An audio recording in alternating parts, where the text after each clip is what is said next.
comment faire entrer 124 Go dans une partition fait 90 Go.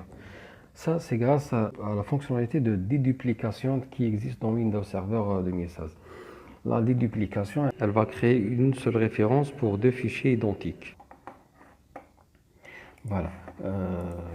Donc là, je vais sélectionner, je vais cocher la case Store the virtual machine in a different location. Là, je vais cliquer sur Browse. Je vais sélectionner la partition Data. Ensuite, je vais créer un dossier. Voilà, je vais lui donner le nom de serveur 03.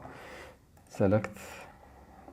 Voilà, donc باش برك تكون عندكم تفهموا حاجه هذا لو نون سي لو نون دو لا ماشين فيرتوال ماشي لو نون تاع لو سيرفور حاجه باينه اذا كان لو نون تاع لا ماشين فيرتوال سيرفور 03 بيان سور لو نون تاع لو سيرفور حنسميه سيرفور 03 مي باش تفهموا برك بلي هنايا لو نون تاع لا ماشين فيرتوال هذايا سي جوست بور فاسيليتي لا ريشيرش فوالا باش نقدر نلقاها parmi لي ماشين فيرتوال اللي يكونوا هنايا دونك elle va être affichée à la fin en tant que serveur 03 qui m'a demandé.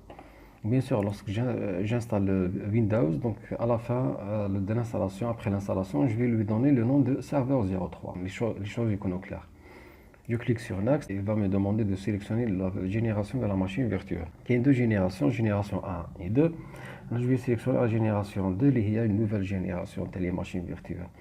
C'est quoi la différence? La prise en charge de nouvelles fonctionnalités, nouvelles options, une nouvelle norme pour les périphériques, faire plus de performance, plus de vitesse, plus de sécurité. Par exemple, je peux démarrer par des disques SCSI, installer Windows à partir du réseau. Le démarrage est sécurisé grâce à Secure Boot, ce qui permet d'empêcher les programmes malveillants de se lancer pendant le démarrage de la machine virtuelle.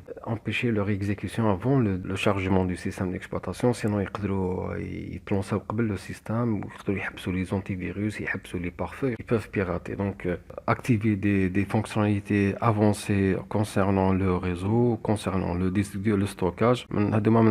La génération 1. Si vous configurez une machine virtuelle de génération 2, l'installation d'un système soit à partir d'une image ISO, soit à partir d'un serveur WDS, Windows Deployment Service. Donc, nous avons un lecteur DVD ou le support DVD pour installer le système d'exploitation. Je clique sur Next. Donc, par exemple, je vais sélectionner juste pour l'installation, puisque je suis d'avoir rapide 4 Go, donc je vais taper 4096 mégabytes. Je peux cocher la case Use Dynamic Memory for this virtual machine. Ça, c'est concernant la mémoire virtuelle, la mémoire dynamique. L'utilisation de la mémoire dynamique, ça veut dire que, donc, par exemple, avec le 4 Go. Donc, il ne va pas directement les utiliser comme dans l'espace où il y a la mémoire physique de l'ordinateur. On n'a pas le cas des 1,8 GB utilisés ou 9,9 GB. Donc, qui m'a dit 4 Go. Donc, je presque 6 Go. Dans le cas où je ne vais pas cocher la case ADR. Donc, malgré que la machine virtuelle elle va utiliser par exemple 2 Go, mais pour le système complet, 4 Go de RAM. Donc, les 2 Go زيادة, ils vont être spécifiés que pour la machine virtuelle. La machine virtuelle, elle va s'approprier les 4 Go, donc soit تستعملهم كامل ولا non. 4 Go تنحيهم la mémoire تاع le système. إذا نكوشي la case Use Dynamic Memory, donc في هذا le cas la machine virtuelle حتدي غير واش هي محتاجة. donc عطيت لها 4 Go وهي par exemple تحتاج 2 Go, donc حتنحي 2 Go. donc هنا شحال حنلقى لا رام حتقعد لي لا رام تاع السيستم كومبلي حتقعد لي 7 Go. دونك ماهوش حيصير ان غاسبياج تاع لا رام. اذا احتاجت 1 جيجا واحد اخرى حتزيد تنحي 1 جيجا منها، دونك حيقعدوا لي 6 باغ اكزومبل 6.9 جيجا. اذا جات تستعمل سحقت 1 جيجا واحد اخرى، دونك شحال حتنحي منها؟ حتنحي لها تانيك 1 شحال يقعد لي 5.9. اذا تزيد تسحق لا رام هنا تحبس، ما تقدرش تزيد تنحي، تقدر لحقت الماكسيموم تاعها تاع 4 جيجا.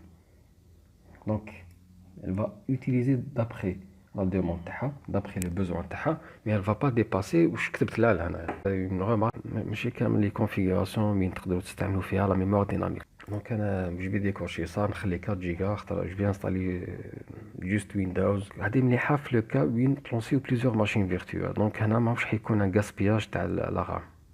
تكون تقعد la RAM disponible pour d'autres machines virtuelles. تنساوش تانيك حاجة برك la demande تاع la RAM, le besoin تاع la RAM حيكون surtout pendant le démarrage تاع le système. Donc des fois pendant le démarrage elle va consommer une certaine quantité تاع la RAM, بصح بعد ما يديماري le système يعود stable. وكما يعود ستابل معناها تعاود تنقص لا دوموند تاع لا رام لوتيليزاسيون تاع لا رام بصح بعد ما يديماري يعود ستابل تعاود تنقص هذيك لا دوموند لي بوزوان تاعو في لا رام وتعاود تنقص لا كونسوماسيون تاع لا رام دونك في هذا لو كا la mémoire dynamique elle est intéressante. Donc je vais cliquer sur next suivant. Il va me demander de sélectionner le switch que la machine virtuelle va se connecter. Pour l'instant je vais sélectionner not connected. Ensuite lorsque je vais la connecter au réseau, donc avec le cas après l'installation de la machine virtuelle je peux configurer le réseau et la connecter à un switch. On a droit à les switch pour les prochaines leçons. Je vais créer un nouveau disque dur. Donc le nom de le disque dur, c'est le nom de la machine virtuelle. Donc la machine virtuelle serveur 3.03. Le disque dur virtuel c'est serveur 03 avec l'extension .vhdx.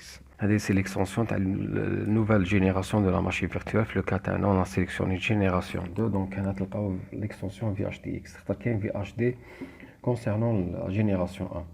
Le disque dur il va être sauvegardé dans la partition K. J'ai sélectionné l'emplacement de la machine virtuelle dans la partition K.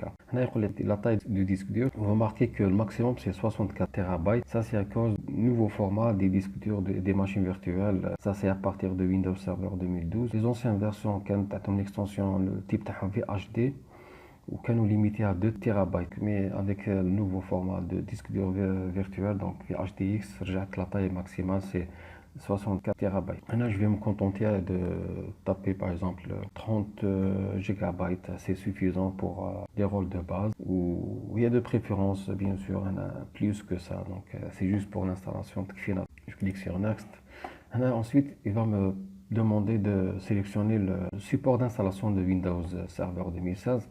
Donc, soit je vais cocher Install Operating System Later et après, je vais l'installer après. Donc, je vais sélectionner le support d'installation après.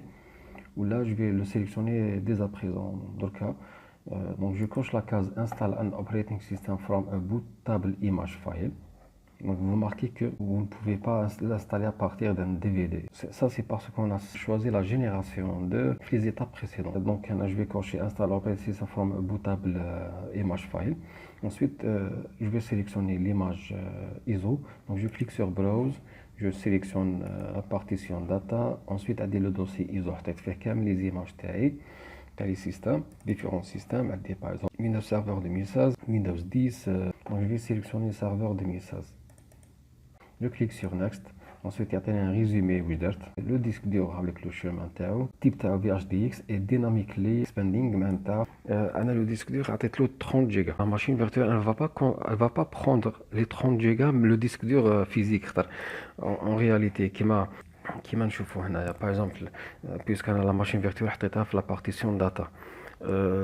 شحال قلت لها هنا في la configuration le disque dur virtuel عطيت له 30 Go. Il va pas prendre les 30 Go ينحيهم la partition data où il va les utiliser. Non, le disque dur c'est dynamiquement extensible.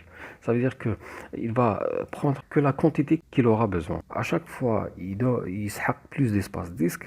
يزيد ينحيم le disque physique, mais elle va pas dépasser les 30 Go que j'ai mentionné dans la configuration. Je clique sur Finish. Là, il est en train de créer la machine virtuelle. Donc, et voilà. Donc, là, il est la machine virtuelle serveur 03. Le statut c'est off, donc elle est éteinte. Je vais démarrer la machine virtuelle et je vais commencer l'installation de Windows Server 2016. Alors, pour cela, je clique bouton droit, je clique sur Connect, j'ai atteint l'interface. Ensuite, je clique sur le bouton Start. Ensuite, je vais cliquer une deuxième fois. Voilà, elle a démarré. Donc, l'installation a démarré. Je clique sur View, Full Screen Mode pour afficher en plein écran.